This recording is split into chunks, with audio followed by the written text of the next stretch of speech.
right, everybody, if you can hear me, clap once. All right, everybody, you can hear me, clap again. All right, everybody, we're about to get started. Thank you all so much for showing up today.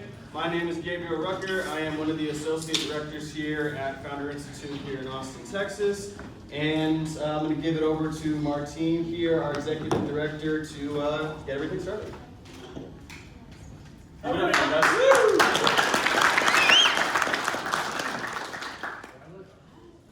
we? How are we doing? Great. All right. Find a seat. It's going to be standing room only.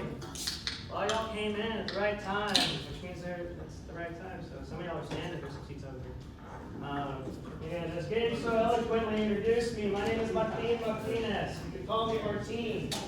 I'm really grateful for y'all being here. It's really nice. I don't know half of you.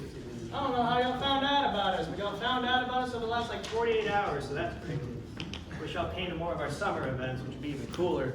But we're going to have a few more by the end of the week, or next week. We're going to announce some more, but we'll have some more next month before we start our 25th cohort of the Texas community for the last 10 years. So I'm grateful that many of you are getting to know us now. There's a few of you that have known us for a long time. Where's some of our alumni? I have a few in the room. Got two here. Gabe's over here as well. Who's mentored for us? There's a handful of mentored over the years. And again, a lot of you are brand new. I like that. So we're going to get through just some overviews of what Founder Institute is, who we are, a little bit of who I am, but not too much. Why we do what we do. Why maybe you're here. Maybe how to get involved in some upcoming events that we have starting next month before we get into our fall programming. By and large, I feel is some of the best programming in the state for startups. Before we do that, perfect timing, I want to introduce Pancho Gomez, our venue partner here at the University of Texas, also the Texas Venture Labs. He's going to tell us about TVL. We've been working together for a number of years. And then how you can get involved too. Yeah, thanks for doing that. To whoever needed napkins, we've got napkins over here. Yeah, the school have been managed. Thank you so much. You're welcome. My name is Pancho Gomez, and I work here at Texas Venture Labs at the McCombs School of Business. What we do is we're based out of the business school, but we work with grad students all across campus. Our main focuses are helping grad students get experience working with startups, if that's what they're looking to do. In some cases, grad students are looking to launch their own startup. We help them with that as well in terms of connecting them with resources, mentors, subject matter experts, and that sort of thing. We have a pretty big reach across campus. We have a couple of different classes that a lot of grad students end up taking if they're interested in working with startups. We also run a no-fee, no-equity accelerator in conjunction with one of our classes where essentially grad students help consult early stage startups. So there's some opportunities for startup companies that are outside of the university to engage with these students and basically get like free consulting help from them. We usually bring in about 12 companies each fall and spring semesters to be a part of that, and we look to work with Texas-based companies, if possible, Austin-based companies as well. So there's different opportunities there. We work a lot with different organizations here in town as well that are kind of outside of the university but working in this entrepreneurship space. And yeah, we're really glad that you guys are here today. Martine? We're going to give a project. First time here at Rowling Hall at the University of Texas at Austin. Ooh, we got a lot of news. Got a lot of news. It's a beautiful space, isn't it? It's a beautiful space. We've been privileged to be able to host a lot of events here over the last few years. We host our demo days here, December 11th, in the big, big room. And we actually hosted a pretty cool conference called Founder X here in March. I think a few of y'all went to. I even spoke at. I'll talk a little about that too. You'll probably see some familiar faces going, oh my God, y'all have those people? I'm just hearing about you now? That ain't my problem. But we're going to find out why. We do have a beverage partner, all these little fun cans that you're seeing all around the room. They've been good friends. I actually hosted that founder Aaron for South by Southwest this past March. And their local rep that's been very instrumental in getting these products, cans in hands, they say, in your hands today. He's going to tell you about Breeze. Maybe you'll get some more. These are the non-THC ones, so they'll get fun. Everybody give it up. Very happy.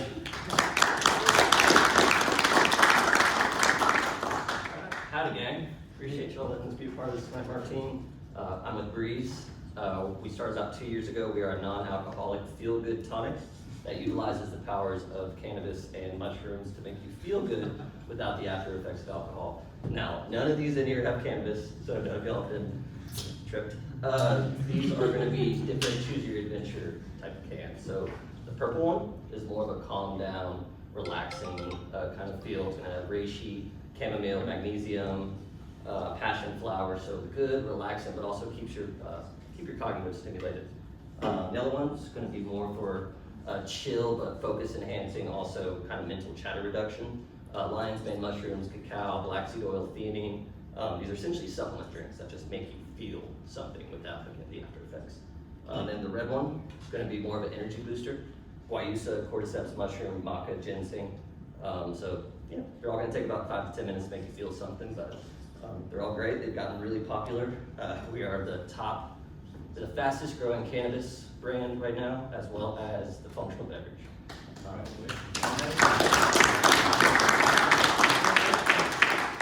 Yeah, I come from an entrepreneurship background, startup background, so to see things like this is really exciting and really cool to be a part of. So again, appreciate you letting us be part of this, Martine. But yeah, feel free to grab one, two, multiple on the way out, and I'll be around. Thanks. Appreciate y'all. We've had Breeze pretty much exclusively featured across all of our events. If you're just getting to know them now, keep showing up, we'll have more later. And maybe off campus I'll show you the other stuff. Not here.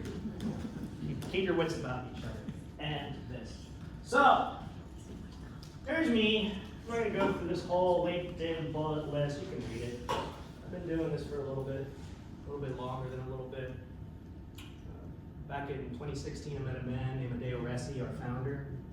He told me a little bit about this organization called Founder Institute. At that point, I had just closed up a startup, raised a bunch of money, might as well just set it on fire because we didn't know what we were doing.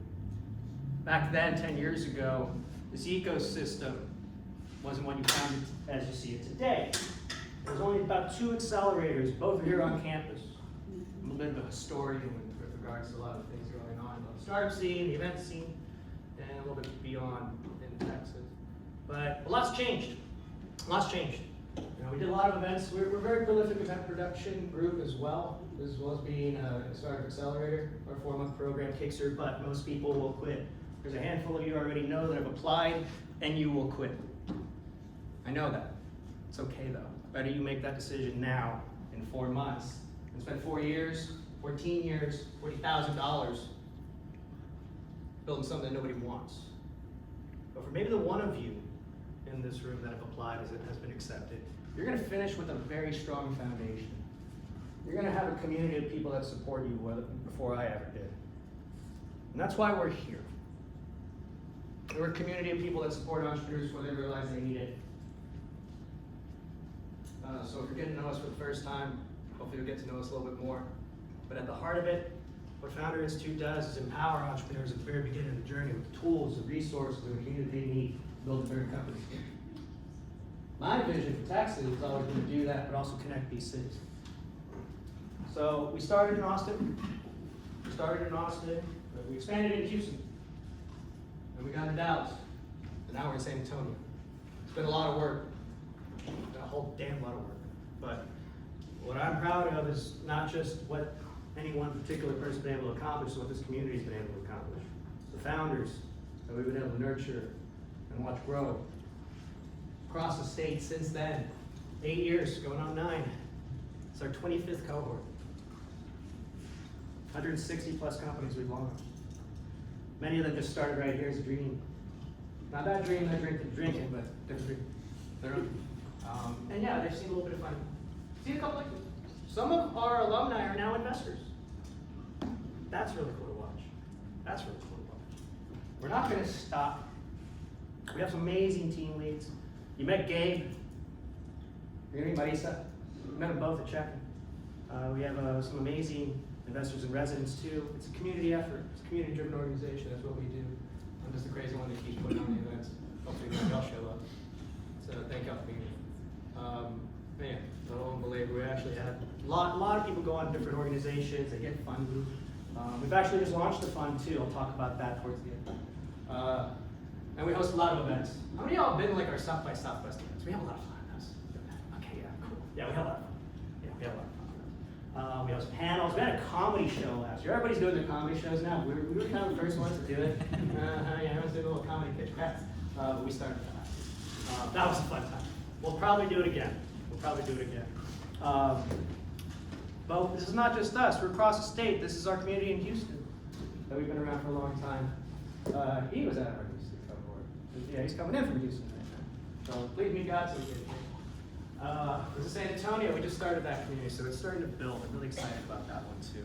But over the years, if y'all have been to UT Austin, you know that room. We've had some amazing demo days. We've had some amazing founders, some amazing conversations with a bunch of amazing people in this town.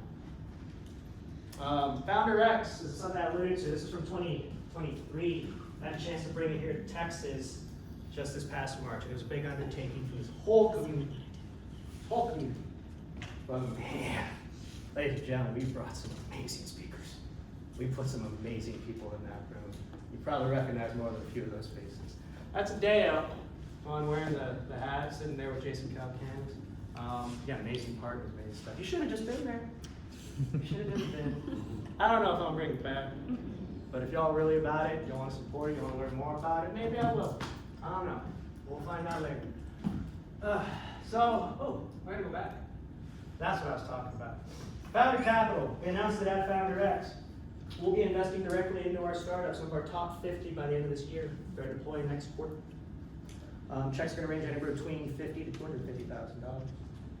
So if that's more of an incentive to apply, I don't know what else is. I don't know what else we could do to have more of them. But strictly for alumni. Strictly for alumni. If you want to talk more about that, talk to me. But we'll have more details on Founder Capital in the weeks and months ahead. And for those of you that are joining the program in the fall, you're certainly going to hear about it first. Lastly, we just missed the early deadline. If y'all have been applying, you missed the boat on that. But you might know a guy. I might be able to get you on the early deadline stuff. Final deadline's on the 31st. We'll start on September 16th. We're going to have an event on the 10th to kick things off over on the east side. And demo day will be downstairs in the main auditorium. We're going to pack it up. That'll be a Thursday. So we're starting a couple things. Not to talk too much about this, but we'll take screenshots, follow us on, do the taggy tags, do all that fun stuff. We have a new technology partner we'll roll out in a while. So I'm not gonna spend too much time on that. They're not here today, so I won't let them. I want them to speak to it. But you'll learn about it. Follow us, tag us, do all that fun stuff. Let's talk about some kind of events. Then we're gonna get some programming. Right on time. Next month we're gonna do our level 2. We're going to teach y'all to do pitch decks. It's a hands-on one, very hands-on. Won't get too much into that. You can find it online. Obviously, all of you are the Luma now. You're going to get those first, right? Many of y'all came from Eventbrite, Meetup, or HQ page. Great problem to have, but if you really want to know about things first, you got to use the Luma stuff. So now you're in. We're going to do an alumni panel that our dear leader over there outside, Gabe, is doing. He's going to be leading that one. He's also an alumni, so we're going to have more details there. We'll back over here on campus for that. I'll pack it up for them too. And then over at East End Ballroom for our kickoff event, that'll be Wednesday, September 10th. We're going to introduce the upcoming class, get the family together before y'all start getting to work. That's why we're here. All right? I won't take any questions. So let's get into the panel for tonight. Y'all ready for that?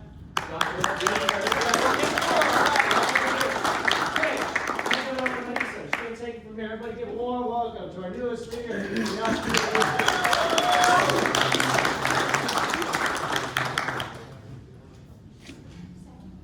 are mics.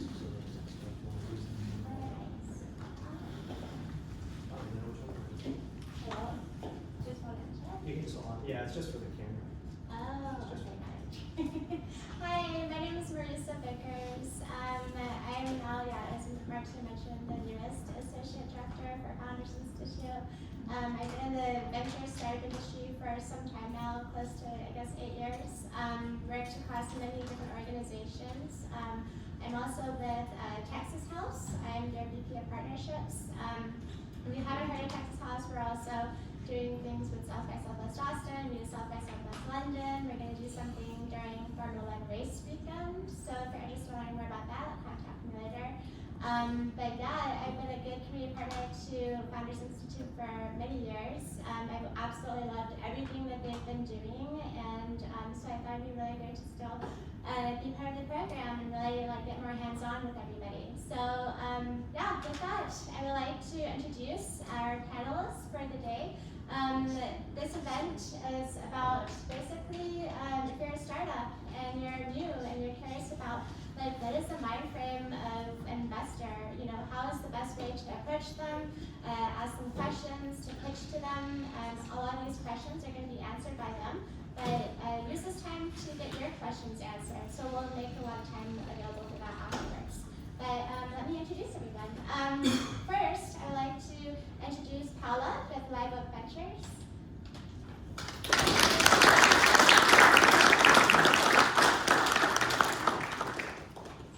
And then next we have Mike with the Veterans Fund.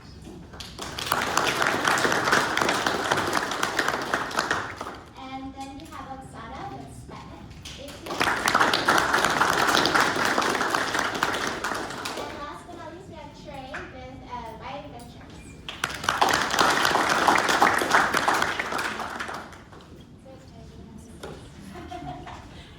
Thank you, everyone. Before we begin, I would love for you all to just give a quick introduction about yourselves, and then we can start the questions. Okay. My name is Trey Eichert. I'm with WIV Ventures here in Austin, Texas, and we're a fund that focuses on early stage fintech. Oksana Malasha with Sputnik ATX. We are a VC with an accelerator attached to it, and we endeavor to fund, invest, and train future unicorns that are not in Silicon Valley. So anyone like Texas qualifies as broader. We've had companies from as far away as Australia, definitely Texas, Peru, UAE. When we graduate from Cal Founders Institute, we apply. We've had some really great qualifiers. Awesome. Hey everyone, Mike Sherbakov. As of 2 months ago, been in Austin, Texas. I run the Veteran Fund. Our whole thesis is investing in military veterans, building critical technology companies. I also do some angel investing, and then for the last 4 years, I ran the Founders Institute program for all of Southern California. So I know this space pretty well, and hopefully our time together is meaningful, and we have enough time to answer all of your questions. Thanks for being here. Awesome. Paola Retes with Live Oak Ventures, and we are an early stage fund and firm focused on Texas-based founders in tech and tech-enabled services. Well, thank you all for being here. Some of you I've known for quite a while, and some of you all are brand new, so I'm excited to kind of learn a little bit more about you guys and what you're working on and kind of picking your brain today. So, the first question I would like to ask, how should early stage founders go about identifying investors? Who are the right fit, not just for their capital needs, but for their industry, the values, and the stage? And y'all can go in order, just chime in however you want. You're the boss. Trey? So how do you find VCs? Our job is to basically find you guys, so we should be on top of it. But it's events like this. It's connecting wherever you can.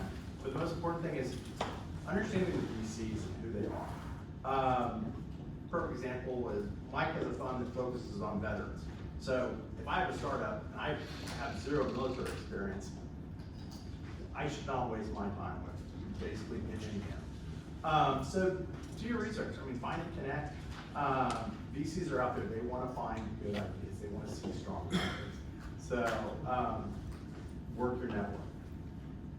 Yeah, I'm gonna add to what Trey said. Research your VC. We are very different, and we're not shy about what we are about, because we do not want to get gazillion of cold emails with something that does not apply to us and make you feel bad. We want to talk to the founders the right fit. So when you're researching, you should be on our website. You will see the best way to really research is look at what we've invested in, because that's going to be a track record of not only what we say we do, but what actually we do. And then I'm a firm believer that if you target it, as you're approaching a customer, you're going to research what they're about and what makes them tick and what makes them thrive, and you're going to mention those things. Fewer targeted connections. And I'll start out by saying that I think going after VC is glamorized, unfortunately, and I think it's important to understand, is VC even the right fit for your company? So I would say to all founders, if you don't need to raise venture capital, don't do it. And it's important, does everyone understand like the funding life cycles? Does everyone understand milestone-based financing? Does everyone raise your hand if you don't know pre-seed, seed, Series A, and not a big deal if you don't. Okay, so there's a couple, awesome.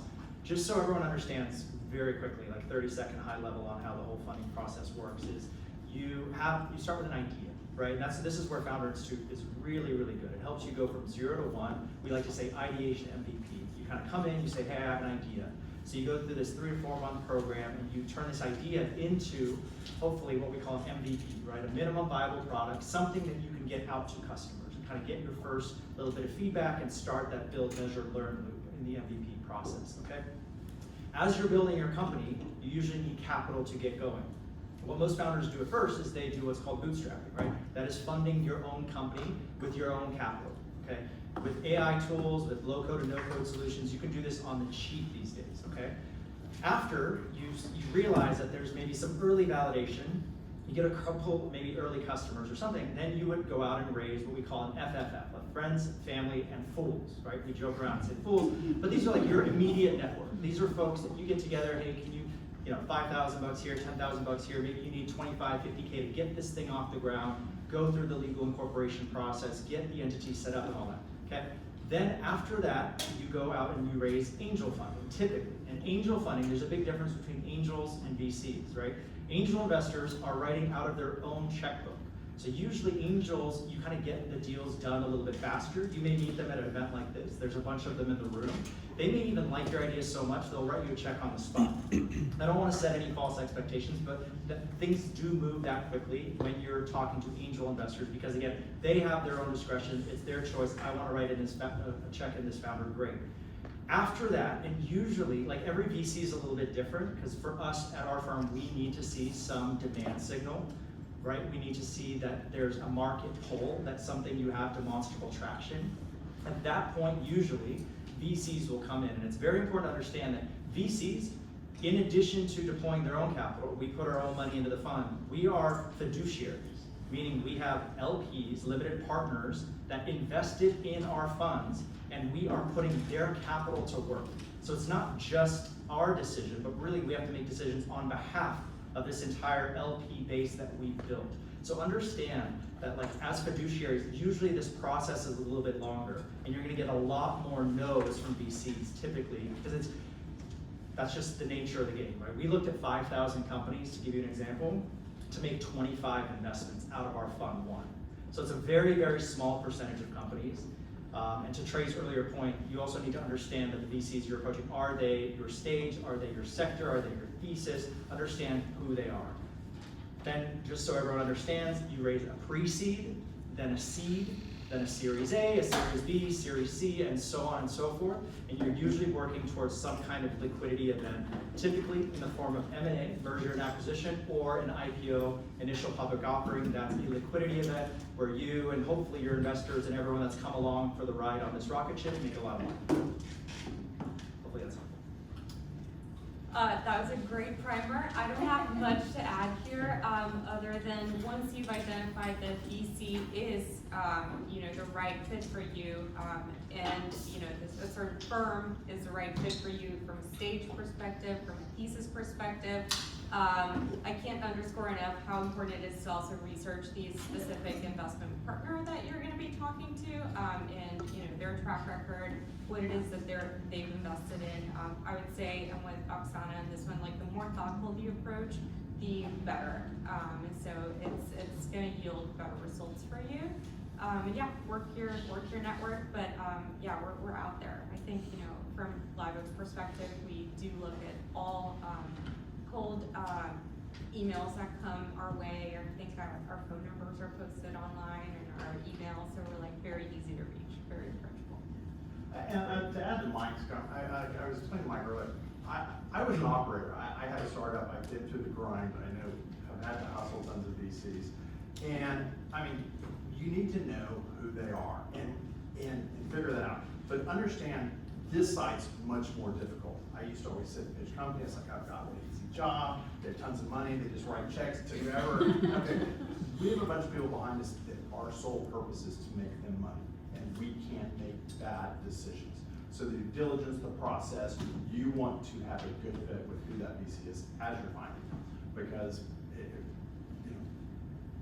it's hard. This job's very hard. But one of the things I want to add on this is we do not exist without you guys. So I think very often, particularly with a first-time founder, there is this, I would say, unreasonable reverie of the VC. We appreciate respect, but we wake up having doubts. We have a lot of expectations. A lot of us have been in your shoes, and most importantly, we do not exist without you. So it's a dual opt-in process. And while it feels maybe more difficult from your end because you're depending on this money, ultimately you have to like your investor a lot, because it's easier to divorce your spouse than divorce your investor. So you just and you're basically signing up for a 10-year journey with someone that could be either your biggest supporter or gonna be someone that is gonna vote to kill your company, and that is important. So whether there is a chemistry, I sometimes, it's like when you're looking for a friend or a partner or a business partner, we are your business partner in the best possible scenario. So we need to like you and you need to like us, and it goes both ways. So when we are screening you, you should be screening us, because not everyone will be the right fit, and that's all right. I'd like to add just one thing. Every single investor, whether you're an angel investor or a VC, it looks at three things. They may say this in one form or another, but really everyone's looking at the team, they're looking at the product, and they're looking at the market. You can also add product velocity, kind of how quickly you're iterating and going through these build, measure, learn cycles, and how quickly you're growing. But you also, it's important to understand, I talked about how many companies we looked at to make the investments we did. I'd be curious, I guarantee, the investors here also looked at a very large number of companies and invested in very few companies. So I want everyone to think about that is, given the amount of companies that investors, whether angels or VCs, are looking at, how do you make yourself stand out in any one of those three categories or all three? What makes you different from a team perspective, right? What makes you different? What makes your product incredibly unique? What makes the market that you're approaching really different? Or is there incredible product velocity where like 3 months later you've grown X%, right? So you have to find a way, this is very important, to stand out, again, be the signal from the noise. And the best way, yeah, you can kind of work cold outreach. By the way, all those investor lists that go around, if any one of you has seen them, the mother of all investor lists, I do not recommend using those. You can use those as a very last step, but in general, you kind of want warm introductions. Like Trey said earlier, you want to meet investors at events like this, and you want to start to build relationships, and over time, you'll see kind of develop the relationships before you need them. There are many times where I've met a founder and we make an investment a year later because I've watched their progress over the last 12, 18 months. So just know that it is absolutely the long game. You brought up a really great point. These are 10-year relationships we're signing up for, especially most of us that are investing at the earliest stages. And none of us carry our checkbooks with us. And part of how this got started, I was talking to Martine, and I was being approached by somebody who wouldn't stop telling me about their healthcare. I can't invest. We have an agreement with my investors called an LPA, and I'm required to focus on fintech. And this entrepreneur was persistent and going on and on and on about his great company and and I'm sure, and I was like, I can't do anything. And eventually, it just got, listen, I'm not writing you a check. I can't help you. Just stop. And at that point, he's pissing me off. And that's the last thing you want to do, because this is the tightest network in the world. It is amazing how I've been able to pick up the phone in Austin and call other VCs. I don't even know. And they're like, yeah, I don't know. Are you familiar with this company? They're like, yeah, hey, great to meet you. By the way, and so this network's really tight. So, be nice, understand who they are, and build a relationship. We do not move fast. We don't need to. Risk is something we try to avoid, and time helps us with that. So you guys did kind of touch on the email introductions. Has there ever been one that really earned your attention at all when you received an email? Yeah, I think Paul should answer. all of them. Yes, I mean, we have a couple of success stories from, cold emails, including a company that IPO'd, those, from a cold email. So we take those very seriously. I would say it's no different than, acting on the advice that was just given, being like very thoughtful about why, first of all, you're in Texas, and why this investment, why you have unique insight into a specific market, why what you're building is differentiated, why, there's, I can't tell you, maybe the bad examples is emails where I can't tell after reading the email what the company does, what the problem is that they're going after. There's, very little information, or I've gotten like the wrong address to the wrong firm. And so it's just like, just be intentional in your approach. I would second though that if you have a warm introduction, that is the best way to, get a referral, get a warm intro. Someone that, especially, we like our portfolio founders, we have over 60 portfolio companies. And if a founder introduces me to another founder, like that is great validation for me on the other side. That, I'm excited to talk to this person. I don't remember not taking a meeting that was introduced to me by one of our alumni, like not once, right? And they are a lot easier to build that. So I think this is just not necessarily making an investment, but definitely taking a conversation. Just I'm trying to be helpful, exactly. So yeah, I mean, there's no like just specific way. I would say that in the age of AI, I've found this anecdotally myself. I don't know what the future of like spamming is going to look like, but it's gotten a lot easier to just do a lot of like mass outreach personalization. So it might be something that eventually plateaus and it doesn't reach as much.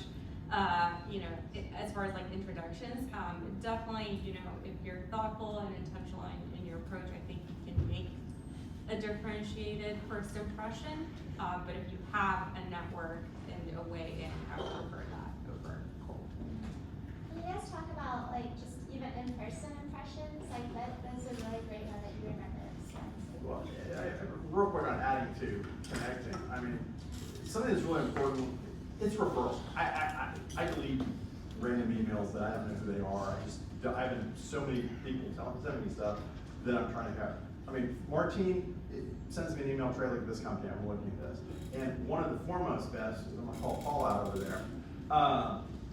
One of my LPs was like, hey, I want you to talk to this entrepreneur. I said, yes, sir. And we've been talking for several months and stuff, but he's got a great company. But that is one of the best ways. Leverage your network for those people. But just hitting people blindly, not knowing, you get thrown in a stack. And maybe they'll get to you. When nobody else in the world needs money, we'll start going through that stack. Yeah, and just to build on that, I cannot tell you how many emails I get that say, hello, Mr. Oksana. And guess where that goes? Like, it's quite obvious that I go by a different pronoun.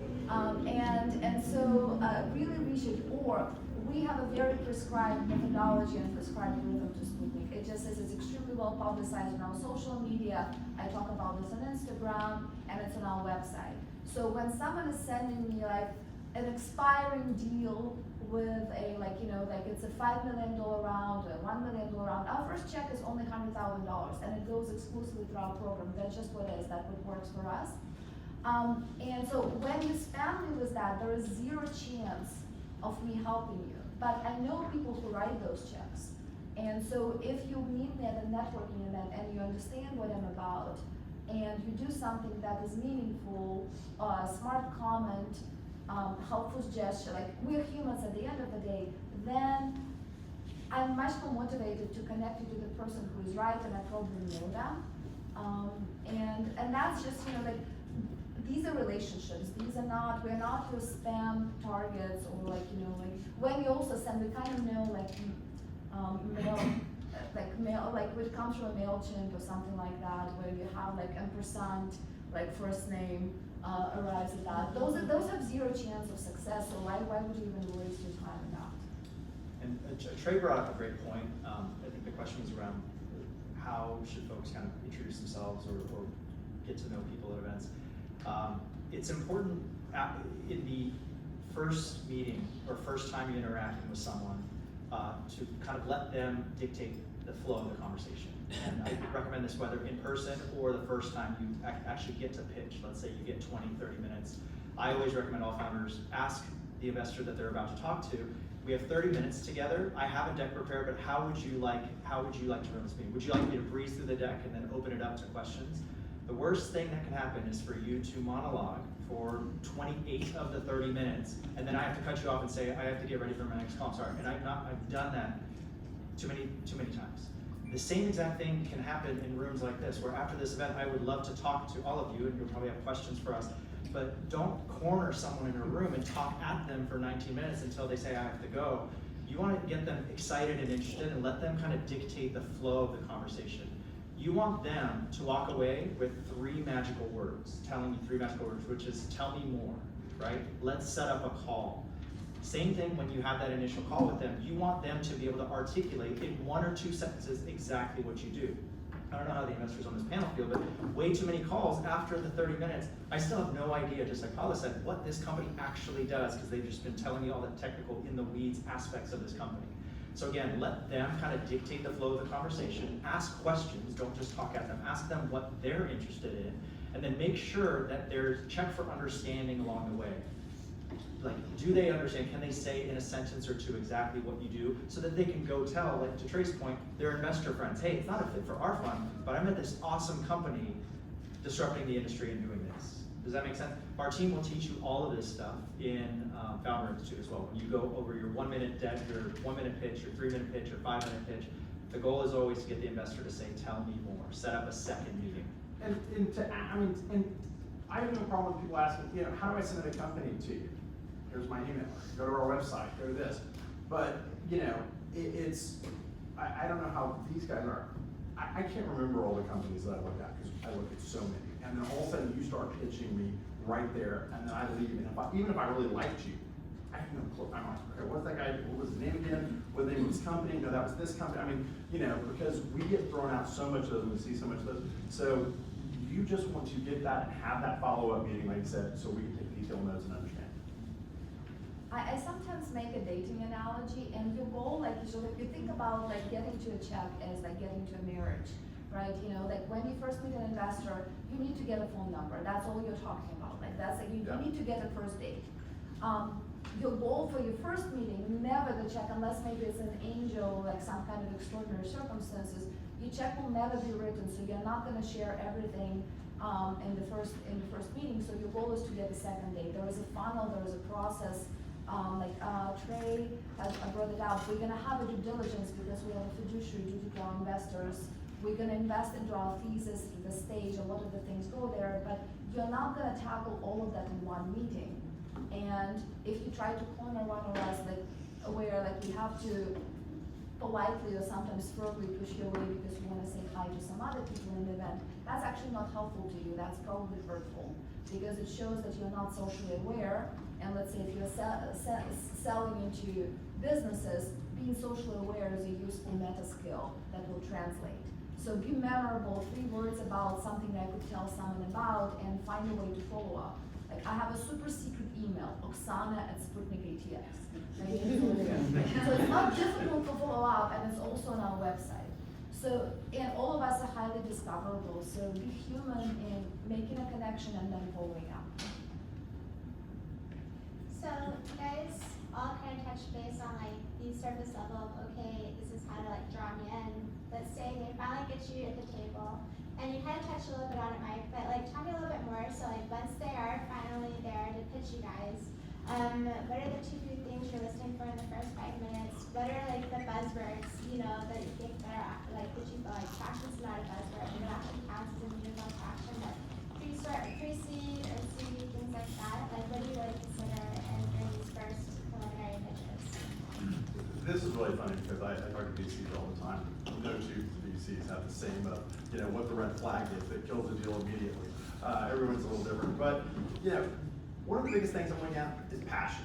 I see too many startups get in and start, reading me a script that they've been working on for weeks. Tell me you're excited about this. Tell me why. When I initially look at companies, I look at your deck, and the second thing I'm gonna ask you is for your financials. And if I see those match, then you'll move to the next stage. And those are what important to me. And know what you're doing. You're the expert in the room. And any business that's a startup, somebody can poke holes in it. But as long as you have those answers, you move forward, it progresses. And like I said, it's to get to that next date is all you're trying to do with that initial pitch. And ask the questions. And you're absolutely right. Setting up the how you want to do the big first, Mike, is exactly how you do that. I would say for me, it's, initially you're just making your case of why is this an interesting problem that you're going after? Why are you an interesting person to solve it? And what is it that you've done to somewhat, show that you have a problem solution fit and that you can start de-risking some elements of what your vision is. And so that's probably the thing that, catches my attention the most is like there's a unique insight into a market. You've thought about things a little bit differently. There's like lived experience or some interesting angle and you're stumbling into this exciting opportunity. Obviously show that you're excited about it, you have conviction, and this is why. And so that's, at first glance, that's probably all I'm trying to get is like, this is an interesting problem space. And I'll just add to, integrity is key. And doing what you say you're gonna do. I can't tell you how many founders I spoke at Founder X, and a bunch of founders came up after. A few of them, I said, hey, make sure to send me an email. I'd love to learn more. I got an email from maybe one of them. Again, my email is mike@veteran.fund. It's as easy as it's like that easy, but they just didn't do it. And so when you're on that first call, you say, yeah, I'm gonna send you my financials by the end of this week. Send the financials by the end of this week. So like doing what you say you're gonna do and just maintaining that integrity. You have to understand, we are trying to build conviction in you. Oksana brought up a great point. Our entire industry, us as VCs, do not exist without incredible, great, talented, ambitious founders like you. In fact, we're out there trying to find you. Who are the incredible founders that we can put our money and resources and everything behind and back and get on this rocket ship with them.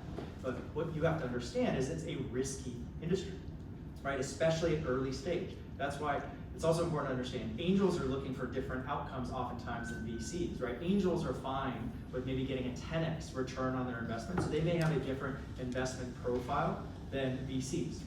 We don't make an investment in a company unless we think it can 100x from where it is. We come in at roughly $10 to $20 million valuations.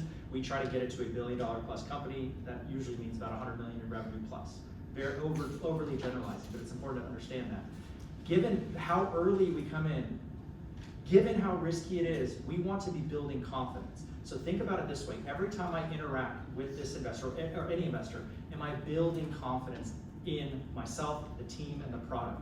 The way you build confidence is maintaining integrity, doing what you say you're gonna do, following up, showing up on time. If a founder shows up 5 minutes late to a meeting, I'll still take the meeting. If they're showing up 10 minutes late, that's it, they've lost it. But if you show, these little things, we remember them, trust me. Have founders come back years later, I look back through my email, like, hey, you had set up a call 2 years ago with me and you ghosted. So just remember these things. And I'm not trying to scare anyone, it's just a good habit to be kind and to be professional. And proactive. Stay on top. I mean, we all have very strong CRMs. We write down every meeting, everybody we talk to, and so we can look back and say, God, I know I should have written that check, or shouldn't have done this.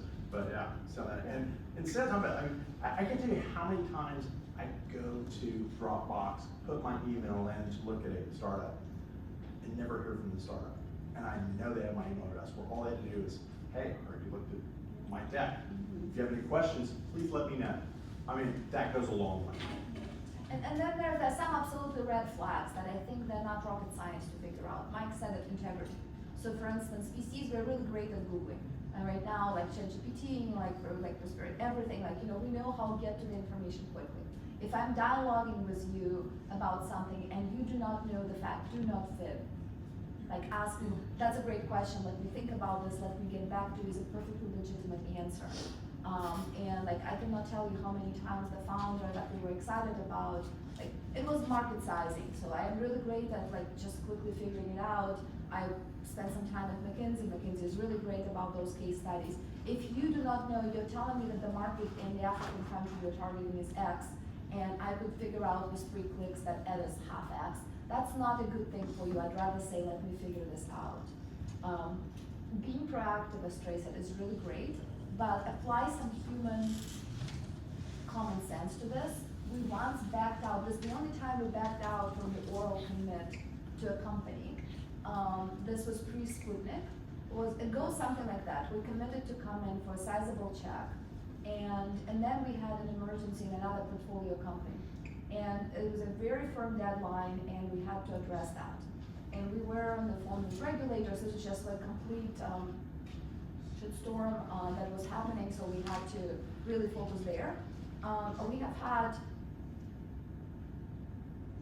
no less than 10 calls from this portfolio company an hour, and I'm talking about Friday afternoon, so they basically lost the deal from 12 o'clock on Friday till 5 o'clock on Friday, because there were 10 calls every hour, there were multiple texts, and the voicemails went from polite to insistent to angry to insulting, okay?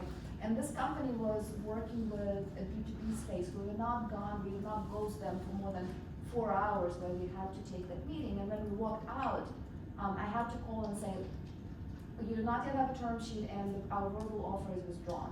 Because that was not a common sense, common decency, and it reflects on your ability to acquire the business. The company went under for similar reasons. We got that feedback. So bad on us for not seeing this earlier, but this is common decency, politeness, kindness, follow-up, anything that you would, you want us to be good partners, you treat us as such from the very beginning. That's just as simple as that. And those fibs that she's talking about are something that you don't know this. We're looking down the pipe here. You know, when you're making tens of millions of dollars and all of a sudden there's a problem with the company, I need to know that you're gonna call me and tell me, hey, we need to get out of this hole. We have this issue, or this client just left this. We can help fix things like that. But if you lie to us, we don't know, you know, that just ain't like, so those little mistakes at the beginning make us think, oh, can I trust them down the pipe? No. You lie, you out, just that simple. There's no saving from that. I'm gonna add one more thing to flip the script, because we're talking kind of founders and VCs. I think it's also very important for every founder, before you take capital from anyone, to know who they are. So just like we're saying, we want to understand the founders, and there are all these red flags that we may see, and we're kind of telling some stories of when we've seen that. Before you ever take anyone else's money, make sure you talk to another company that has taken that person's money. Trust them, okay?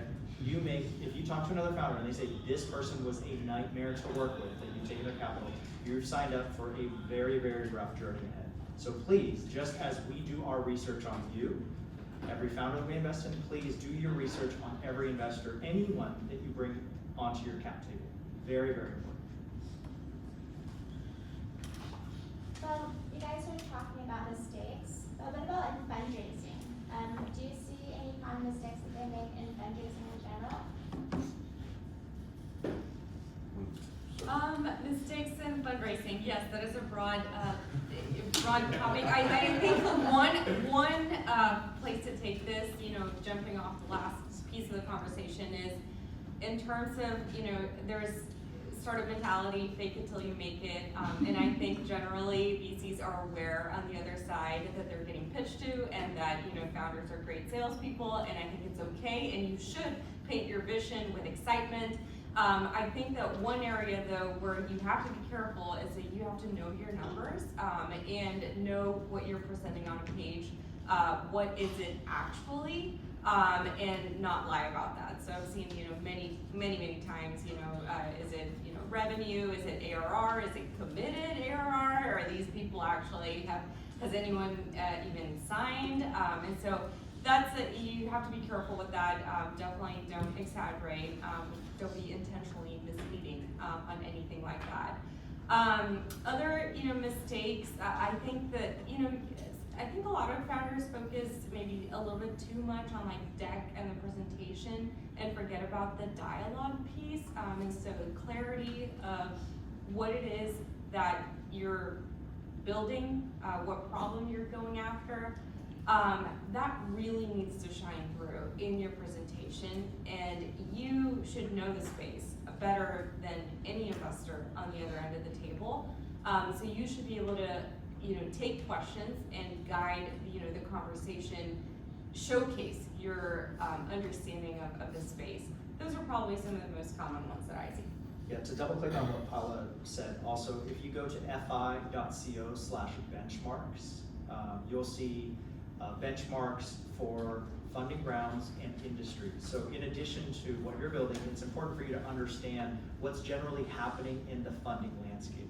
So that link is updated on a quarterly basis. It's just a free resource that Founder Institute provides.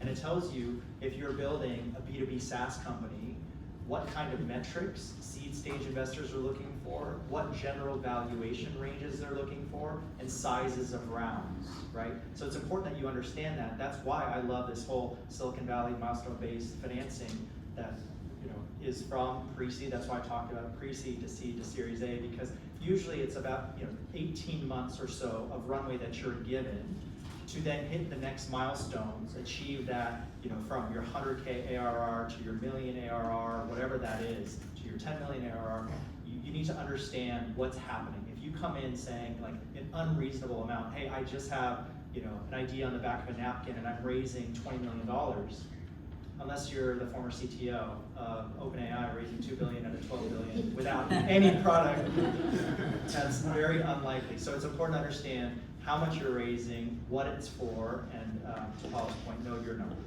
Could you repeat the link, please? Okay. What was the name of the website? fi.co, which is this, /benchmarks. Yeah. Thank you very much. You're welcome.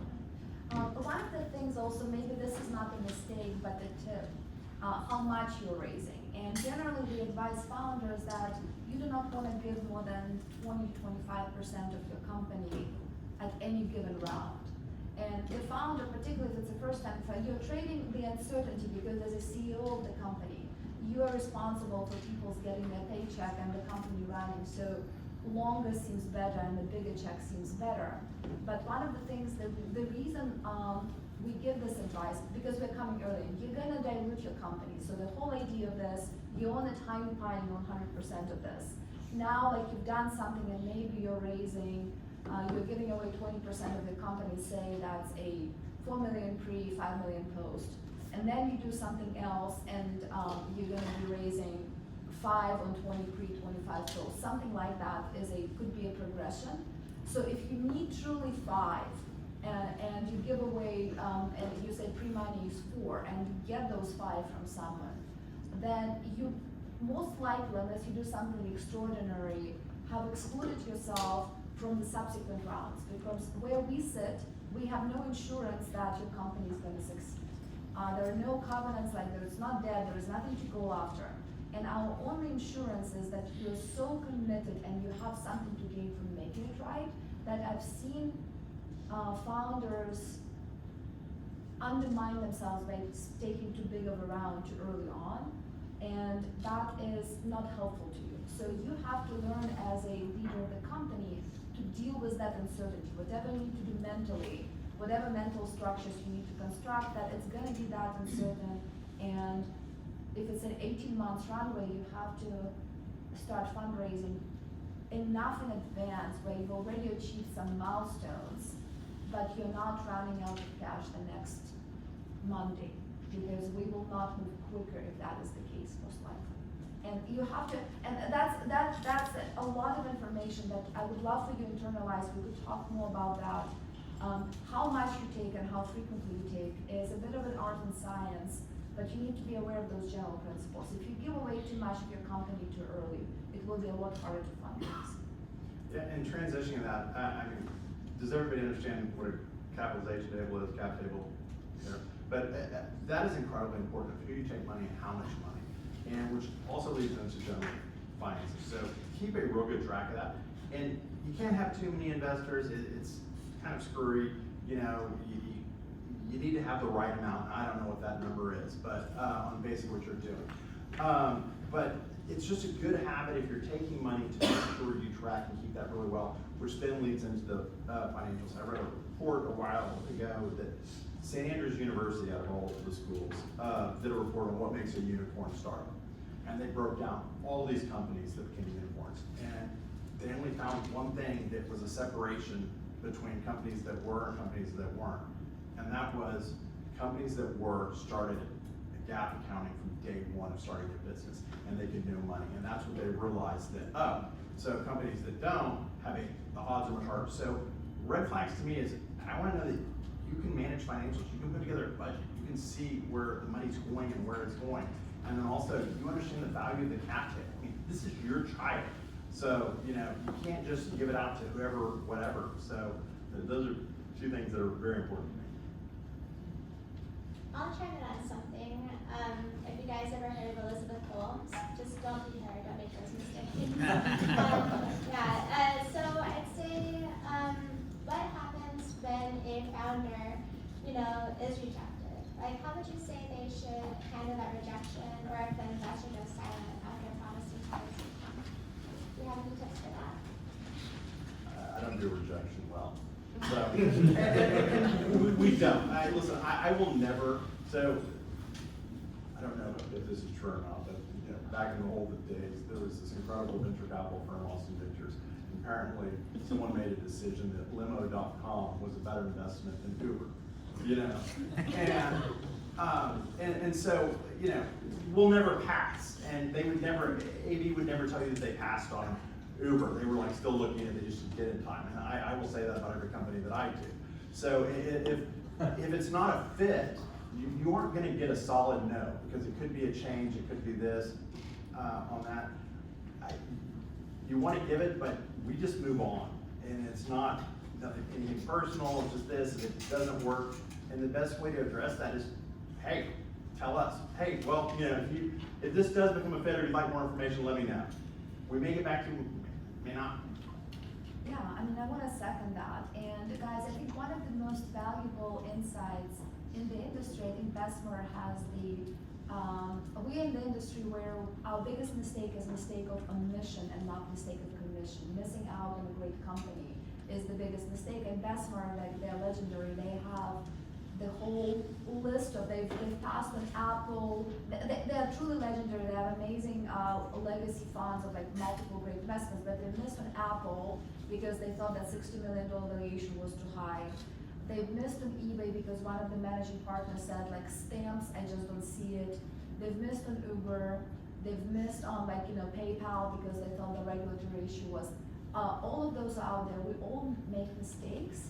So first of all, when you're rejected, try to understand what happened there. Because sometimes it's a rejection because you maybe came earlier. So there are firms that will invest after you have $1 million in ARR. So if that is you and you felt like you had a rapport, keep keeping me appraised of what's happening, because we invest in a line, not in a dot. So if you, to Mike's point earlier, if you could show me that your say do is 100% and you said you're gonna do that and you kept me politely updated on that, that's a good thing. So that could happen. You could, if it's not a fit, sometimes investors will give the feedback, often, it depends. Sometimes yes, sometimes no. But keep showing up in the dialogue if that was a good conversation. Sometimes a rejection is going to be a hard rejection. If you fit, if you were rude to one of our staff, that happens, just I cannot believe that. If you were, there are certain things that we would hold grudge on, but mostly not. And our statistics is we just made investment in 6 companies. We've had more than 800 applying for those 6. Mike said, would you say 5,000 to 25? So the statistics is such that you're going to get rejections. Learn not to take it personally, learn to learn from it, because that's the most important thing. There is an amazing book that is part of our curriculum. It's called Get Backed. I love it because it actually lists real companies, their real pitch decks, how much they raised, and what was the first meeting when investor wrote them the first check. And there are some numbers there where the first investor took, it was the 67th meeting. I think the highest is going to go almost to 100. And these are successful companies that raise round. Imagine if that founder got dejected under rejection number 10. Does not happen. You will take a lot of meetings. If talking with investor and not losing faith is a skill like anything else. And just get ready for that and show up. Yeah, I know we've been talking like tactics and do this and don't do that, but I think it's very important to like zoom out for a moment and remind you, although we're talking about VC and angel funding and all this, the goal is not to get funded. The goal for all of you in the room that are founders is to take this idea you have about a problem you hopefully care deeply about and bring this solution to the world and have that solution change so many people's lives that it makes you and everyone that came along with this rocket ship of yours incredibly well along the way, right? So don't think that the goal is, oh, I got my funding. Yes, an angel is giving me $100,000. Yeah, that's a step in the process. But understand like why you're doing this. And that's why I think the Founder Institute curriculum is so strong, because the very first week, for those of you that have been through or about to go through, is vision and mission. Before you start ever putting a pitch deck together or doing your financials and talking to investors, any of that, you have to understand, what are you trying to build and why? We talked about this earlier. That's one of the first questions I ever ask founders. Well, like, why is this important to you? And they'll maybe tell me a story. Well, actually, like growing up, I had this, this was a problem in my experience in my childhood. My parents had to deal with this, or I had this in the military, or this in college, whatever it is. Like, there has to be a deep why. And just remember, the core vision is to bring something you care deeply about, an important solution to the world. And hopefully, investors see that vision at different points along the journey and are willing to take that risk and go alongside you. So just know, do not ever, please, I know it's hard to actually do. It's one thing to say it, another one to do it. Do not ever take a no personally. It just means like, that investor does not see it or want to take that risk right now. They may join you later on. Or you may get to a point, like that guy who created Ring, right? Goes on Shark Tank, gets rejected, and then becomes a billionaire, and comes back and he's like, sorry, sharks, you should have invested. And they all said, I wish I did, right? But along the way, maybe at the very end, that investor is going to meet you 10 years later and say, you know what? I said no, I wish I would have said yes.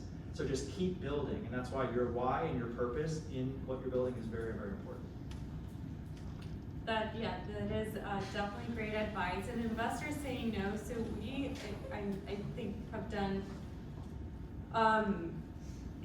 maybe not as great of a job of explaining, not here in this panel, but in general in the industry, to founders what the risk level appetite is. And so an investor saying no, you don't need to take that as validation whether your idea and your business is worth it or not.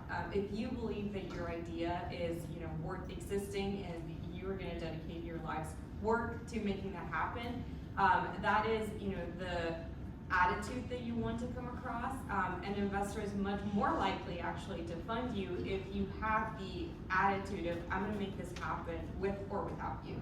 And you do then, we just signed a term sheet in a company that we had initially passed on about a year ago and have been tracking the company, and the founder has accomplished everything that they said that they were going to do. And we want to see that, like with very little capital, with a super thin team. It was just 3 people, but they've accomplished so much because he said, okay, that's fine. Like, let me de-risk this one other element. I can tell you that this is possible, and then he went and did it. And so that's like the attitude that we want to see. And I agree with your point of like, you really need to think about why you're doing this, and if you're for the long term. And you may have a great business that doesn't need funding. I sat and helped companies here that used yesterday with their pitches, and there were some businesses which they were adamant about getting money. They were good businesses, they didn't need it, and if they, they just needed to go start the business and run it. So sometimes people get so ingrained on pitching a deal that they think, oh, I have to raise money. Go start the business. I mean, get it going. And sometimes rejection, like I have an example, I think we knew one of the founding partners of Livo, that was one of our portfolio companies. It was a no, but he spent more than 1 hour with that founder, problem solving that business, coming up with several frameworks. That company raised, and they came back, and I think they were incredibly grateful to the new, and I mentioned this to him many times, that by doing that, even though it was not a pleasant experience in the moment, it helped them be incredibly well prepared for the roadshow in the Silicon Valley that ultimately resulted in the check. Because even if it's a no for this particular fund, it may be a yes for someone else, and if you dialogue with, to Paul's earlier point, the dialogue with people and you understand what questions are being asked, why are they being asked, how could I better answer these questions, what backup material, all of that builds you up as a founder, so, and no, here might be a stepping stone to resounding yes someplace else, and take it as such. Would you say that every company needs to go the VC route? I've come across a lot of startups who feel like that's the only path, you have to just go this way, and I feel like a lot of companies don't understand, or when they're new, that there's a lot of alternative ways to get funding, and you don't necessarily have to be, the VC route, not to, shut down what you guys are doing, but I think that needs to be said, is that there are other options if you feel, like you mentioned, just start the company, maybe there's, grants that you guys can go after first before doing the VC route too as well. The best way to get the business funded is get it funded by your customers, and that's where if you focus on getting that, then VCs are going to be calling on you. Yeah. And the super secret to getting to a unicorn is I could tell it to you in 60 seconds on a bet. You first grow when you start 10% week over week, you get to $1 million, then you triple, double, and here you are way on your way to unicorn. If that's your goal. But also what people forget is that the name that we attach, the small business, is not a bad name. I don't like the name necessarily. If you build a business where the maximum revenue is going to be 40 million and you're looking at 60% margin, you have done way better than most of the businesses out there, and you probably generation transformed what you and your family could do, and you could make a magnificent difference in your community. That is a great outcome. But if as a VC you come to me and I know the cap on your business is $50 million in revenue, my math does not work. So we will pass because we are bad fit structurally for your business. It does not make your business a bad business. It makes us not the right investor for your business. And understanding that distinction, what Mike was saying earlier, what is your mission, what is your vision, what your life looks like? Magic wand, everything else goes right, what do you like to see? It doesn't necessarily need to be a unicorn for everyone, and that is perfectly okay. When you go on the race to unicorn, you take extraordinary risk in that speed. And that may not be right for your personality, your family, or other reasons, and you could build a great business. If you ever go to the private banking conference, and you schmooze with the people there, the vast majority of them were not startup founders that raised the unicorn. They've actually made the money with somewhat boring businesses, basically working day in, day out, and that is fascinating. Because I remember just going to present at one of those conferences, I was like, who's here? Like, who are these people who will please? Not everyone is a startup founder, and that is okay. So when we say venture-backed startup, we assume a stratospheric commitment to growth and a really big market. Not every business is right for that, and there is nothing wrong with that. Only you be you. Before we end this, do you guys have any last words? And then I'm going to leave the room to some questions. I mean, what you guys, everyone should understand, we don't have a crystal ball. We're trying to figure this out. And if it's not a fit, if it is a fit, that gets hard. You can still be incredibly successful regardless of venture or not. There's some great, and listen, you have a $20 million business doing 60% margins, you're rich. I mean, that's a good business. I mean, but that's not what we're looking for. We're looking for a company that says, so don't let the VC thing and what we do stop you from being passionate and getting to where you want to go. Because, I want to invest in people who are knocking down walls. And an entrepreneur, he started a company 100 years ago here called Not Harvard. I'll never remember. He refused to take money from VC, and they went and slipped it under the door. He didn't need the money.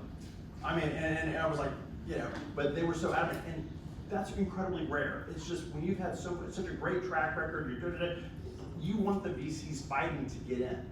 And everybody here, you're at step one. So build it, get it, build that track record, and build success. That's real important. I want to leave this by saying that for those of you who are building startups, you guys are heroes. You're doing something that is incredibly difficult. It's an Olympic level sport that will require Olympic level of endurance. And as someone who sees this day in, day out, take care of you, take care of your routines, and remember that by even opening your own business, you're braver than a lot of people that just show up to their boring 9 to 5 and never dare to chase that. So even though it's fraught with failure, you deserve a pat on the back for just daring to make something different. And whether this is gonna be resounding success or you're gonna learn from that, people who back you, they will understand that you're doing something special, and it's a lot to be proud of, whether this is success or failure. So own being a hero and starting something new. To share a couple helpful resources on the program side. Obviously, Founder Institute is an incredible program for 0 to 1. Typically, first-time founders, some second-time founders go through. But I love that you can go all the way up until that refund deadline just to see if it's even a fit for you. So I always recommend at least get to that point if you're considering the program. Martine is a really great director. Obviously, post-FI, programs like Techstars, 500 Startups, YC, maybe industry-specific accelerators. Those are really great programs because oftentimes they'll provide funding and mentorship along the way. If you can get into YC, good on you. I mean, and the FI, to add to that real quick, it's amazing. Martine works miracles. I mean, I've seen people where they stand up. I'm a mentor for the group, and I've watched startups come in here. My startup is like, we have this product that we got to do. And I'm just like, Jesus Christ. And it is a program.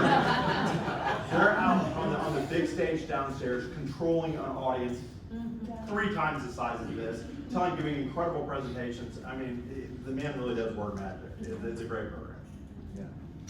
So that's the program side. The book, 2 books I would recommend, 0 to 1 and Secrets of Sand Hill Road. I recommend that to founders and investors. It gives you really kind of everything we're talking about. It's important to understand, especially if you're going after venture funding, how that whole kind of VC ecosystem works. And then on the podcast side, a lot of them out there, but great podcast. What's that? I was asking, we both needed the repeat of the book. The second one's Secrets of Sand Hill Road by Scott Cooper, K-U-P-O-R. He's the first employee at Andreessen Horowitz. And then on the other book was 0 to 1. I got that. Cool. And on the podcast side, a little controversial, they talk, but all in, I think it's just a fun podcast to listen to. Obviously, Jay Cal has been a big part of not just the FI ecosystem, but the Austin ecosystem. He also has This Week in Startups, and if you're interested in like the stories of how these big companies grow, I think How I Built This and Acquired are also really great pods. I know it's a lot.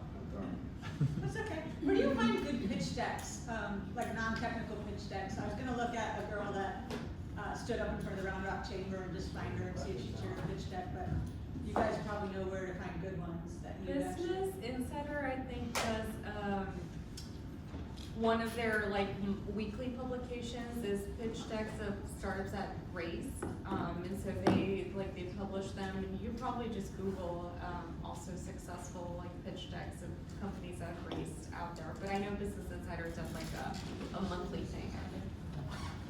So before we move on to questions, do you have any more final thoughts? No, no real advice other than just, inspiration, keep doing what you're doing, and kudos to you for leaving whatever it is that you were doing before to go, start something that you believe in.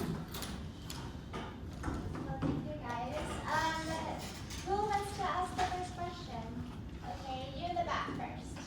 I like what Osana, I think that's your name, said about the equity dilution typically being 20 or 25%, which I guess would allow for 4 or 5 rounds until you raise all the money you need. What about a convertible note as your seed capital, and that pushes the valuation down the road? That's a great question. I think sometimes I see founders overdo the convertible notes and safes. And that could come and bite them and back at the time of the, because a lot of VCs will have mandates. So we want to own, when you come in and let's say deploy $1 million, they would want to own a certain percentage of the company for that money. And so if you have, just to make a simple math, say like you are like pre-money 9, post-money 10, and one VC is adding 1, and they are assuming that they're gonna own 10% of your business, but you have another 4 million in various convertible notes that are gonna convert, people would likely to back out. So the safes and the convertible notes are meant to be the quick, easy, do not spend a lot of money on lawyers and focus on building your business. But if you assemble a lot of them, you would want a price round to clean that up so that when you get to the next investor, they know directionally what they're gonna get with their investment, because that clarity is useful. And if somehow you have a lot of convertible notes, be very clear about this upfront so that people do not have false expectations. I see the obligation of those conversions could interfere with the next Yeah, round. that's right. And you want to keep it consistent. That's real important. I mean, you start getting a bunch of different terms and deals and this, and you know, we did a safe note for this, but we didn't close that, and we have that. Make it easy. And like just a general rule of thumb, there are a lot of reasons for us not to invest in your business. Just the reality is, so like everything that you could make simple, make it so. We ask for the Delaware C Corp or B Corp because our lawyers understand that law. Just make all the documents consistent. Don't make us guess and doubt you on things that are plain vanilla and not that important, so that we could spend all of our time trying to figure out what is your secret sauce, why you're the best founder for that problem, and how quickly you could race to your next goal. Convertible notes could mess with that, so just make it clean as quickly as possible. That was a great answer. I know, yeah, you go next? Yeah, Me? yes, no. Well, thank you, panelists, for being here. I have one question. When doing the multiple on evaluation of a company, when you compare that to the capital markets, would you guys, how much of a premium discount would a private company compared to the capital markets? How much revenue do you have? Let's just say you have 50. And $50? you're in the fintech industry, you compare payments, verticals, and what kind of discount and premium would you put on the next round? And then my second question is, with the market being inflated as it is today, are there uncertainties that you guys worry about, potential pullbacks and hedges? I can give a quick answer to that. So the earlier you are in your fundraising, in your company life cycle, when you are pre-traction, it's definitely not going to be a multiple of revenue, because that doesn't make sense. So there is a band of reasonable valuations of companies that get valued at, you know, the idea stage, and you have some level of traction, and there's variations in that range depending on the experience of the founding team, of how much product you've built, how many customers you have, and so all of that can, within a range, you'll raise your pre-seed, your seed, in certain valuation ranges. The closer you get to the growth stage, and Series C, Series F, whatever, the later stage that you get in the company life cycle, and the more traction that you get, the lower the gap between public company multiples and private company multiples. And so those investors are going to be looking a lot more closely at what public companies are doing, and then they're going to be taking that into consideration for their exit outlooks. And so that's it all depends on like how close you are also to the exit, like M&A markets, or potential IPO. Somewhere in the middle, there is a correlation. It's not perfect, but you are most likely going to command a premium to public company multiples because presumably you are growing a lot faster. And so that's one way to think about it. And I wouldn't get too tied up. In pre-revenue early stage companies, and these guys are all bigger funds than me, but I deal with early stage companies, and I've seen several deals get killed because of talking about what valuations are. If you have zero revenue, if you got a business tomorrow, no one's buying whatever you had on the shelf in your computer. Sure. So it's really a negotiation of what the value is. Wall Street changed it at some point from what percentage can I own your company today to we need to put a valuation on that. And we try to use what standard companies use for M&A acquisitions to early stage startup. And there's no typical format. I've sat on both sides of the table saying, listen, this company is worth $50 million, trust me. And the next question is, how much money do you make? Zero. Well, but we worked real hard. Yeah, nobody cares. You know, and so you got to be flexible in that because you can kill a deal real quick by trying to say this is the valuation. And I'll just also add and answer the second question about maybe a frothy market in some industries. The valuation of your company is not necessarily what you decide that it is. And to Paula's earlier point, the closer you get to an IPO, the closer you are to the comps of public companies. But in general, the earlier you are, it's usually not going to be a multiple on one, right? It's going to be dependent on your industry. It's going actually to be dependent on your track record as a founder and a team and what you built and IP around it. And so that's why you have what's called a lead investor in these rounds, right? Early on in the angels, maybe an angel can set terms, but usually you have one investor that knows what they're doing. Like we know seed stage inside and out. So we can come in and generally set terms, and then everyone else, you'll actually see other investors that will tell you, I'm interested, come back to me when you have a lead secured. And when you have a lead secured, they follow in those terms. And it's usually, again, someone that understands what a valuation, given whatever's happening in the market, given how much traction you have in that specific industry at that specific time. Okay, so it's not you necessarily setting the terms, but it's a dialogue between you and your lead investor, specifically when you're going out and raising venture capital, okay?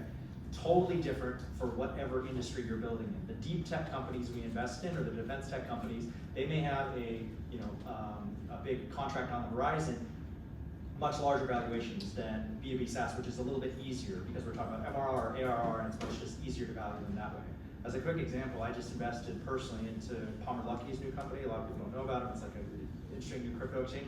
It's at a $2 billion valuation. It's silly to invest that, but that's just, we would never make that fund investment, but I personally, zero of the product is built, but it's Palmer Luckey. So I would bet on Palmer Luckey, and so, you know what I mean? That's just, you have these outliers. So if you're that incredible founder, it can be a good thing or a bad thing. We know about Adam Newman, like being able to raise a bunch of capital. You know, Mira, CTO, as I mentioned, of OpenAI. So yeah, a number of factors to consider. It's a dialogue between you and your lead investor. Was it last quarter like 1.3 billion for a seed round?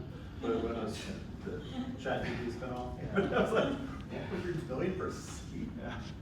It's applicable to all. So I'm swim furry by night and weekend, and then during the daytime I actually help tech companies build their MVP and fraction as a CTO and stuff like that.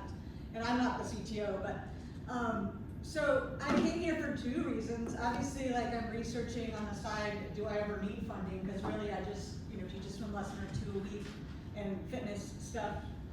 But I've been since November sort of floundering, learning the startup market around vendor world, and so quickly just want to know what events, what other people, what other organizations lead events, and then separately maybe, because I did cold call, because I'm not shy if you know me, and you were very kind to me, and I'm not a vet, so I get here, but maybe Trey and Oksana can spend a minute with me. Just talk to me about, from a vendor point of view, if VC orgs even get involved in that, because I've been trying to understand that. Maybe there's certain titles, but that's twofold, and I can talk about that. We can talk about that later. But just events to not have to cold call and get out at. Look, I think this is a very personalized question, so it's very difficult to answer from the stage, particularly the sound does not carry very well. So show up to some events. I know that there are seasons, and I think I just ended that season, but I will do it probably again after November, where I do office hours that publish on our website and social that are open to everyone, 15-minute increments, and then you could go and talk to, there will be other, Austin Startup Week is gonna have a lot of events, Capital Factory hosts a lot of events. We often would do like lunch and learn events at our office, which is gonna be selective, and you're gonna solve a puzzle or do something, and then you're gonna get an invite. So just be on the lookout for those things, because if you're gonna get the personalized answer to that, it's hard to answer that from the stage for me. And on the sense of service providing, I get hit with tons of service providing stuff to introduce to our portfolio companies. And if I'm having to advise my portfolio companies of, hey, you guys need this development shop to help fix the problem, then I'm in a lot of trouble, because the reason I'm investing is to get great technology and they have it all together. I don't put people in my companies. They're also very early, so they usually have a solid team and they know what they're doing and moving. Maybe farther down the line to these bigger guys, they may say, if you need help with recruiting, or I know Live Oak has helped a lot of recruiting on finding people for time, but their companies have gotten a lot bigger at that point where it's like, hey, we need people. But at the early stage, it's, I expect you to have it all together by the time you pass me. So I know you had a question earlier. You raise your hand. Do you have a question? Yeah, Or yeah, you have one? oh, sorry, is it me or someone? Oh, I thought you raised your hand earlier. Did you? No. You had the mic. The mic. He No, finished the front. his, yeah, two. No one else? Okay. I was Okay, then you can go. I was gonna piggyback off of, basically what you guys were talking about for basically getting, a lead and everything like that. So, strategy wise, what do you think is, a better option, going after a couple of those early commitments before you get a lead, or trying to spend your time getting that lead investor first and then going after the rest of the round? I would say go after the lead first, because you may also end up in a situation where the lead wants to take the entire allocation. And so it's all a function of, if you have obviously, strategics, angels or a strategic advisor, like that are really, really helpful, gonna be helpful to your company, I think you have a really good case for wanting to bring them in. If you have the level of some angel advisor who's an expert in your industry and they're committed, that could be a good signal. So in that case, yes, but don't just go filling out, follow-on investors for the sake of follow-on investors. I would say unless they're strategic, focus on lead first and then round out your allocation. Small money likes to follow big money, so getting that lead. I know you had a question in the back. Yeah, thank you. Would you recommend always taking the maximum amount of money that you can off your valuation at the time? Or would you recommend taking a little bit less that you know can secure your runway, securing maximum growth with that, and then get to the next stage slightly quicker on this, on a macro level? Or would you take everything you can right now, even though it's oversubscribed? I'm gonna give the answer, it depends, and this is, to go a little bit deeper, it's important for you to understand, as any founder, what you need the capital for. In fact, one of the slides, in addition to the ask, should be use of funds. So it's important for you to understand, and I've seen founders give a range, right? We're targeting 750K. We can do this with 500, but we'd love to get this because it gives us additional runway, gives us an extra hire, and we can get to the next funding or the next traction milestone even faster. So I don't think it's kind of an either or. It's important for you to understand what you're gonna use with that capital and have very honest conversations. Obviously, like saying you oversubscribe a round is generally a better kind of story to tell than shooting for a certain amount and undershooting it. So I always tell folks, like, know your numbers, get a feel for your investors, to your point, like to talk to investors and get a sense of how much they're willing to allocate. And then it's much easier once you get that initial momentum, once you get that initial lead. And if you can oversubscribe, not just because the capital's there, but you're actually gonna put that capital to work intelligently, by all means. If it's like really good market conditions and it gives you a little bit of extra runway, by all means take it, but always keep into account, again, how much dilution is in this case, right? Because if you're setting the terms at a 5 and you're raising $1 million, you end up raising 2 instead of 1. Now you're giving up even more of the company, and you don't want to have less equity by the time you get to this subsequent financing. Thank you. Here's my question. You mentioned that it's a relationship that can be 10 years, right? Of a relationship once you fund a startup. What does that look like? What kind of communication or meetings go back and forth? And then how do you know when you get the return for your investment? Like, how do you pull your confidence out of all that? I'm happy to answer. So 2 pieces. How do you know, how do you pull it out?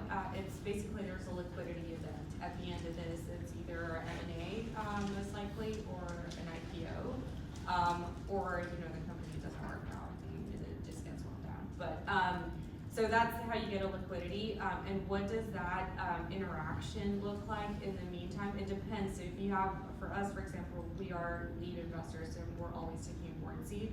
And so we have a very hands-on relationship with our companies. We obviously see them for quarterly board meetings, but we often meet with them much more often than that. I have weekly calls with some founders, bi-weekly with others, and we are constantly, talking about strategy, and the founders also come to us with topics that they are interested in, and so it's a very tight relationship. Yeah, and I think we advocate regular communication with investors. It doesn't take that much to send a monthly newsletter that's going to highlight this is what we said, this is what worked well, this is where we're struggling, we could use help, and we have these specific asks for the investors. And you do this regularly because the founders that do that are much likely to get a referral. We understand that there are going to be ups and downs. No one is expecting a complete line to victory as every newsletter, but keeping your investors informed on a monthly basis is a really good sign of respect to every investor. What often is being seen, the moment you raise a big round, you forget to update your angels as to what's happening. Well, guess what? For them, it may be actually more significant money that they've taken a bigger personal sacrifice to give you that money. You disrespecting them by not keeping them regularly updated to what happened with that investment is plain rude. And also, they probably will not introduce you to the other investors that they would know, or will not lend you industry expertise. So, not that difficult, strongly advocate with every founder, one-page monthly newsletter. It also keeps you honest because you see over time, you see what you've done. This is a great accountability situation. It's a long relationship. I mean, and startup world sucks. I mean, it's a grind. Problems happen. And, I mean, we get phone calls at 4 o'clock on Friday afternoon from the CTO saying, "Hey, I'm taking an entire development team and leaving that. The CEO's an asshole. I can't stand him." And they're, whoa, before anybody goes where. So we play psychologist, we play fixer, we play all these problems. So it's you want to get a CEO investors and ventures that you can work with, that you feel comfortable to have your back, they'll help move it, they'll do that. It's some ass wants to give you money. Sometimes that's a bad decision. And I'll just add, you better believe if we're giving a company or a founder $1 million, that I'm gonna have their cell phone. We're gonna be in touch consistently. We have a founder here in Austin that we just invested in 2 weeks ago. And before we invested, I went to his home, I sit down with his family, I get to know them. He just had a baby girl, we sent them flowers. These are relationships. Not every investor is this way. Some are much more passive. I wanna write a check, tell me when you have a great outcome. But in general, especially at the early stage, because they need a lot of support, right? With hiring, with everything, you'll find seed stage investors, you're generally building much stronger personal relationships in addition to those professional relationships.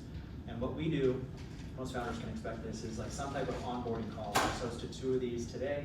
We say, hey, welcome, you are now a portfolio company of the Veteran Fund. Here are the kinds of communication we expect at the minimum, quarterly updates, ideally monthly updates from you at least for the first 12 months. Here's my cell phone, we start a text thread with them. So we kind of give them expectations, especially because a lot of first-time founders aren't aware, how am I supposed to interact with my investors? It's gonna vary a little bit differently, but that's how we do it.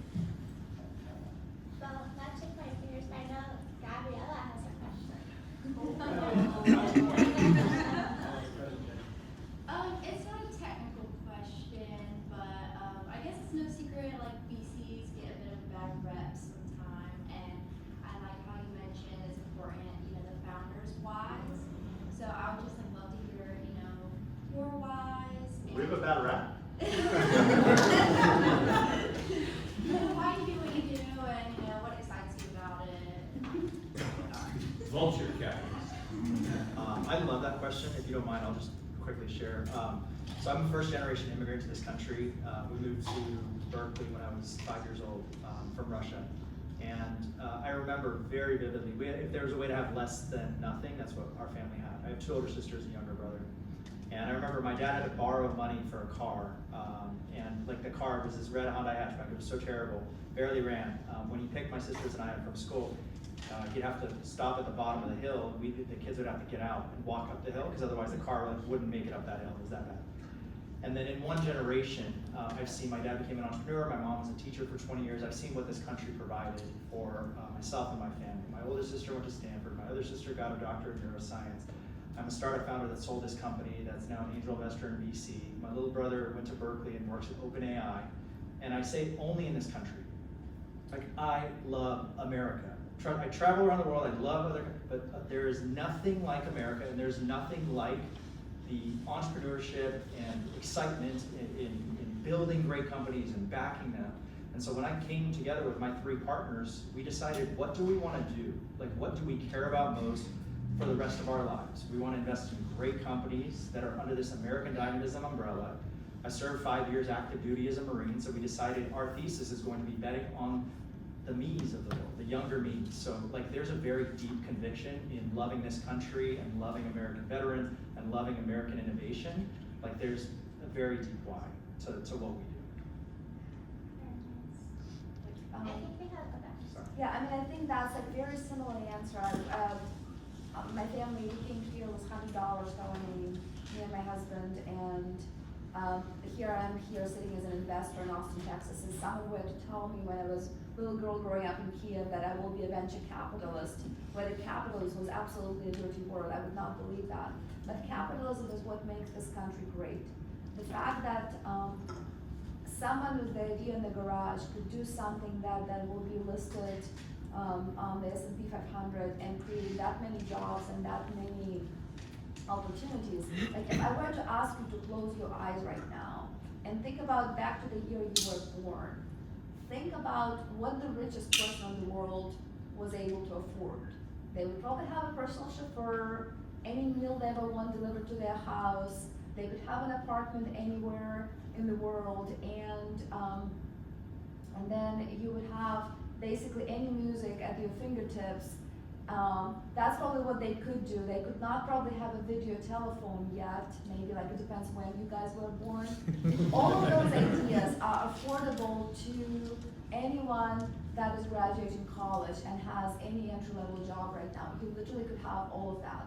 All of those ideas became possible because a venture capitalist like someone here had helped you live and create that American dream, and now we have all of these great opportunities. This is a fantastic company.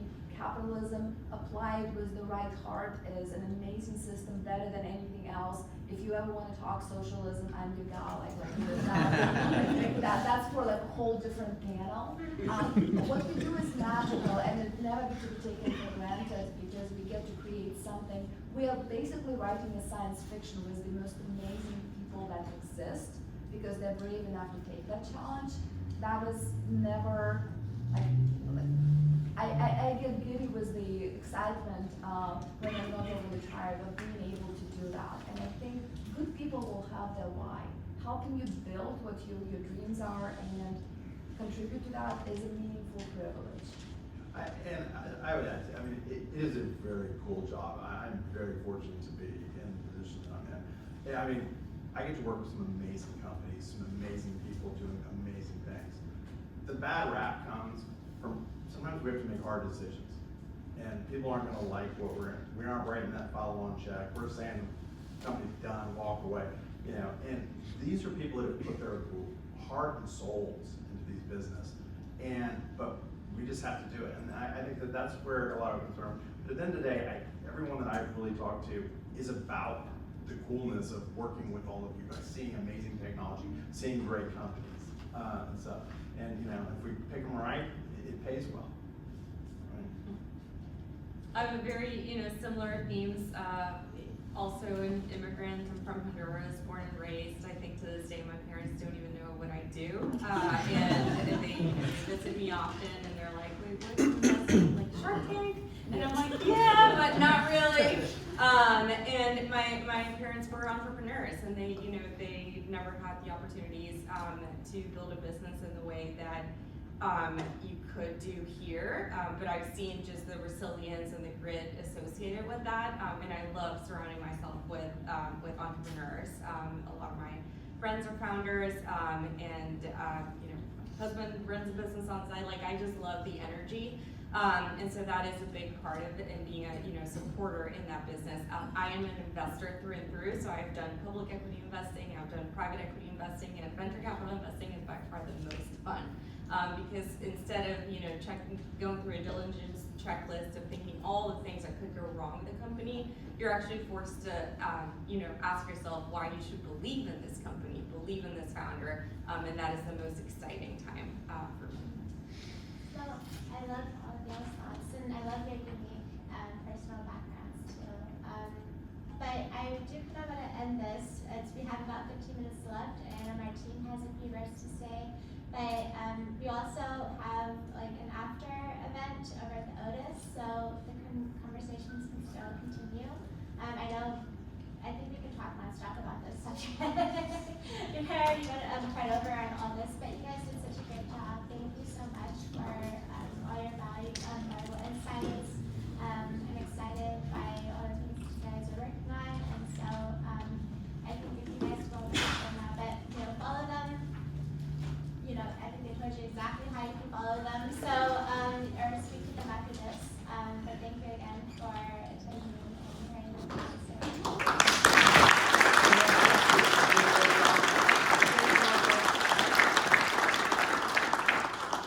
Oh, Trey, Osana, Mike, and of course Marisa. One more time for every single one of them.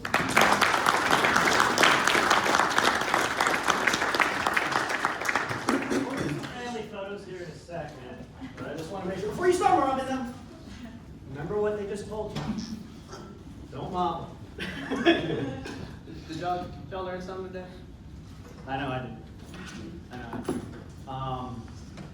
There's a reason why we do this, why we bring these people together, so that you do not make the same mistakes many people do. Many people do. So if you like what we're doing, I'm really glad that there's so many new faces here. We've been here a long time. So I hope we continue to see you at future events. I'd like to think we have some of the best startup founder programming in the state. I know it's a bold statement, but I think I've been doing this a little bit. And people do this because they believe in what we do here at Founder Institute. Maybe they believe in me a little bit too. I like to think so. So this works. It really works. And what we're trying to do here with this community is just show the rest of you why it's important and why you should maybe just take a look at what we have going on for the rest of the fall. So early deadline's already done. We have a few more events to go. I already talked about it earlier, so I won't belabor that. I think y'all should see that Otis sign right there. We're gonna head over there. So you can bother me there, because I gotta shut this event down. I wanna make sure that we're gonna clean this room up, so if y'all be so kind, pick up after yourselves like the adults we are, great. Because I'm gonna have to pick it up, and I'm gonna be mad at you when I see you at the Otis Hotel, because I wanna get there soon, so I can talk to all of you. But then, if I don't join, this recording will be available to all of you that registered on Luma. I counted about 10 of you that walked in after we started. I can tell because you don't have name tags. But if you want the recording, make sure you scan that QR code. Make sure you get on the Luma, because that's only Luma registrants will get that video. So for those of you who did walk in late, I'm sure you want to see it again. Otherwise, thank you all for being here. I hope to see you all again. We're going to have a few more events to go. Thank you. And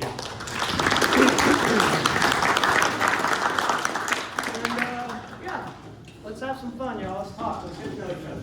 Let's come in for a little photo first before we get all that. Okay, yeah, we got time.